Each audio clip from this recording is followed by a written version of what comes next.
Students, हम लोग elasticity of demand study कर रहे थे और इलास्टिसिटी ऑफ डिमांड में I was explaining the various methods of measuring price elasticity.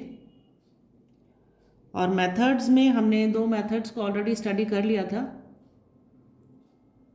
जो थर्ड मेथड है वो आज हम डिस्कस करेंगे, पॉइंट मेथड, बिंदु विधि कहते हैं जिसे। इस पॉइंट मेथड को ज्योमेट्रिकल मेथड के नाम से भी जाना जाता है। और जो ये पॉइंट मेथड का कॉन्सेप्ट है, it was given by Alfred Marshall.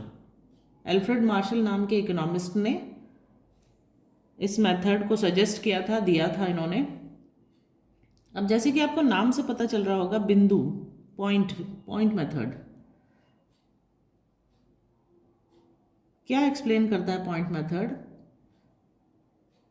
जब वस्तु के मूल्य में, यानी कि जब किसी भी कमोडिटी के प्राइस में बहुत सूक्ष्म परिवर्तन होते हैं, यानी कि बहुत ही स्लाइटली चेंजेस होते हैं, तो ऐसी स्थिति में जो रेट ऑफ चेंज है, परिवर्तन की दर है, वो बहुत कम होने के कारण जो मांग रेखा है, डिमांड लाइन है, मांग रेखा के किसी बिंदु पर मांग की लोच ज्ञात करना बहुत अधिक उपयुक्त रहता है, यानी सही रहता है। क्यों? क्योंकि मांग रेखा के जो डिफरेंट पॉइंट्स है, विभिन्न बिंदुओं पर मांग की जो लोच होती है, इलास्टिसिटी ऑफ डिमांड है, वो भी अलग अलग होती है।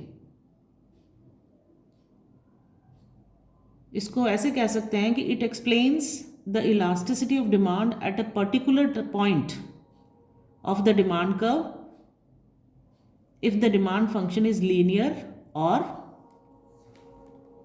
when demand curve is straight line sloping down from left to right.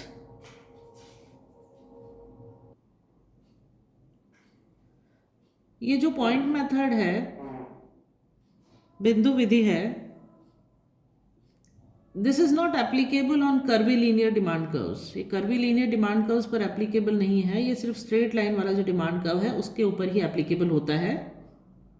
और ये किस पे बेस्ड है? This method is based on the proposition that each point of the straight line demand curve has different elasticity of demand.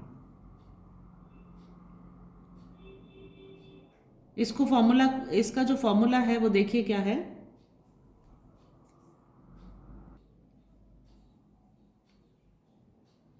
इसमें हम elasticity ऐसे calculate करेंगे, जो lower segment of the demand curve है उसको डिवाइड करेंगे हम upper segment of the demand curve. So what is the formula of elasticity of demand? In this case it is lower segment of the demand curve divided by the upper segment of the demand curve. हम इसको कह सकते हैं मांग की लोच is equal to मांग वक्र पर किसी बिंदु से मांग वक्र का नीचे का भाग, और उसमें हम भाग दे देंगे, डिवाइड कर देंगे मांग वक्र पर किसी बिंदु से मांग वक्र का ऊपर का भाग। ये है पॉइंट मेथड से इलास्टिसिटी ऑफ डिमांड कैलकुलेट करने का फॉर्मूला। अब हम देखते हैं कि इसका कर्व का शेप कैसे होगा पॉइंट मेथड में।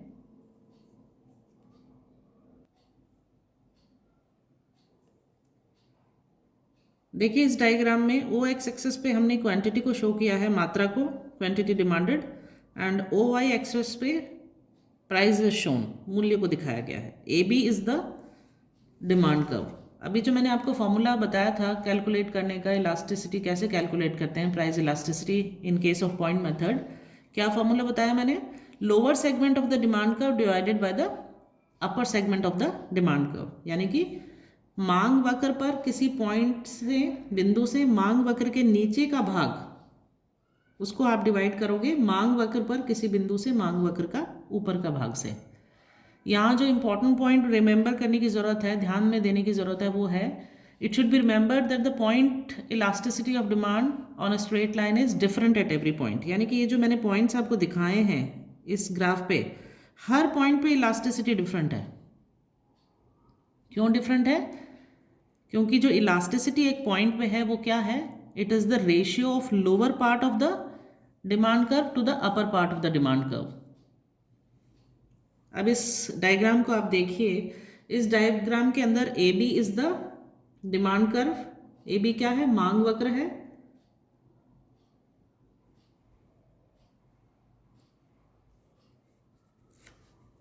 अब हम इसका पी पॉइंट देखते हैं। देखिए इसके पी बिंदु पर अगर हमें इलास्टिसिटी ऑफ डिमांड कैलकुलेट करना है, इस पॉइंट पर मांग की लोच ज्ञात करनी है, तो फॉर्मूला क्या है हमारा? फॉर्मूला के अकॉर्डिंग क्या होगा? जो लोअर पार्ट है यानी कि पी बी, इसको हम डिवाइड करेंगे किससे? पी ए से। और यहाँ पे पी बी किसके? पी बी जो है वो पी ए के बराबर है। P B is equal to P A, तो इलास्टिसिटी ऑफ डिमांड क्या होगी? It will be equal to 1। मांग की लोच इकाई के बराबर होगी। और अभी यदि हम पॉइंट पी वन देखते हैं, अगर हम पॉइंट पी वन पर इलास्टिसिटी ऑफ डिमांड यानी कि मांग की लोच को ज्ञात करें, तो क्या होगा हमारा फॉर्मूला? फॉर्मूला होगा P one B divided by P one A. ठीक है। अब ये जो पी वन बी है ये लेस है किससे? पी वन ए से।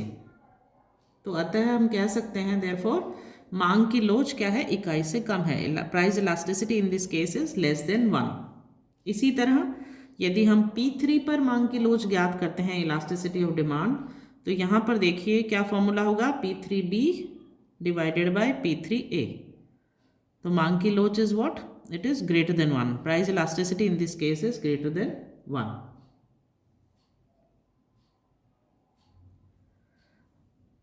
और अगर हम P4 पे कैलकुलेट करते हैं इलास्टिसिटी ऑफ डिमांड मांग की लोच, तो P4 पर क्या फॉर्मूला होगा? P4B divided by P4A। अब यहाँ पर P4A क्या है? इट इज 0, शून्य है। इसलिए किसी भी धनात्मक संख्या में शून्य का भाग देने पर यानी किसी भी पॉजिटिव वैल्यू में अगर हम 0 को डिवाइड करते हैं तो क्या आता है हमारा answer? Infinity. So in this case price elasticity या मांग की लोच क्या है? मांग की लोच is equal to infinity. P4 पर जो मांग की लोच है वो अनंत है। और यदि हम P2 पर मांग की लोच ज्ञात करें तो P2 पे हमारा क्या फॉर्मूला होगा? P2B divided by P2A। अब यहाँ P2B इज 0, इसलिए शून्य में किसी भी धनात्मक संख्या का भाग देने पर क्या होता है? शून्य होता है, 0। 0 से हम किसी भी वैल्यू को डिवाइड करते हैं तो what comes? The answer comes is 0। So in this case price elasticity will be equal to 0।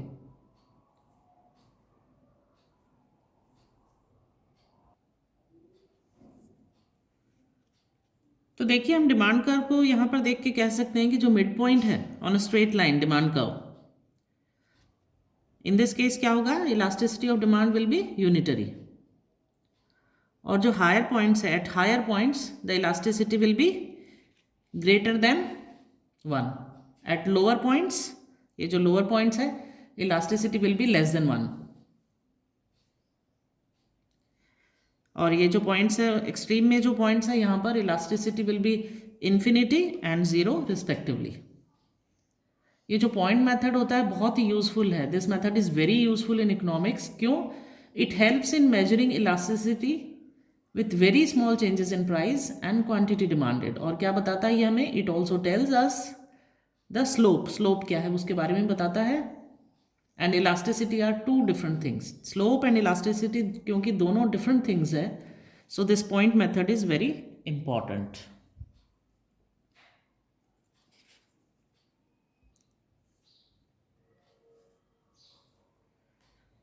Now let's move forward to the next method.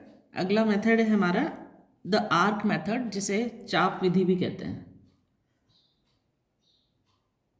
जब वस्तु के मूल्यों में सूक्ष्म परिवर्तन न होकर, यानी कि क्या है, बड़े चेंजेस होते हैं प्राइस में, तब हम मांग रेखा के किसी एक बिंदु पर मांग की लोच ज्ञात करने के स्थान पर मांग रेखा के एक भाग की लोच ज्ञात करना पड़ता है। या हम ये कह सकते हैं कि मांग की लोच ज्ञात करना अगर अधिक उपयुक्त होता है तो हम किस मेथड को अप्लाई करते हैं? तो हम अप्लाई करते हैं आर्क मेथड को, आर्क विधि को।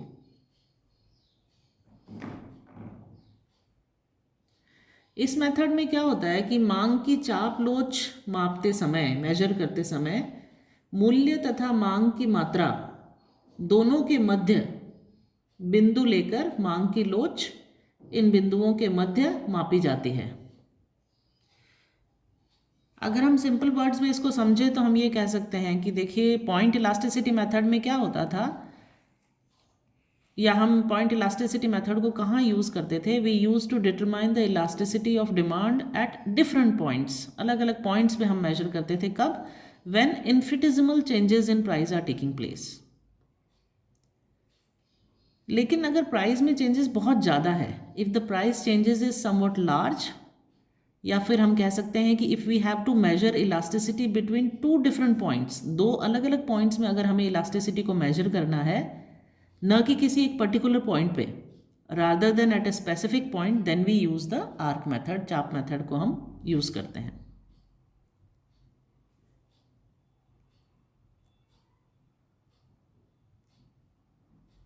इसको हम एक डायग्राम से समझते हैं। देखिए इस डायग्राम में ओ एक्स एक्सेस पर क्वांटिटी को शो किया गया है, मात्रा को, ओ वाई एक्सेस पर प्राइस को शो किया गया है, यानी कि मूल्य को। अब देखिए if we have to measure the price elasticity over an arc of the demand curve, ये डिमांड कर्व है, इसका हमने ये आर्क बनाया है। यहाँ पर हमें क्या मेजर करना है? Price elasticity. यानी कि इन दो पॉइंट्स के बीच में अगर हमें प्राइस इलास्टिसिटी को मेजर करना है, तो यहाँ पर हम पॉइंट मेथड अप्लाई नहीं कर सकते। पॉइंट इलास्टिसिटी मेथड को हम यहाँ अप्लाई नहीं कर सकते, वो हमें एक ट्रू पिक्चर नहीं बताएगा।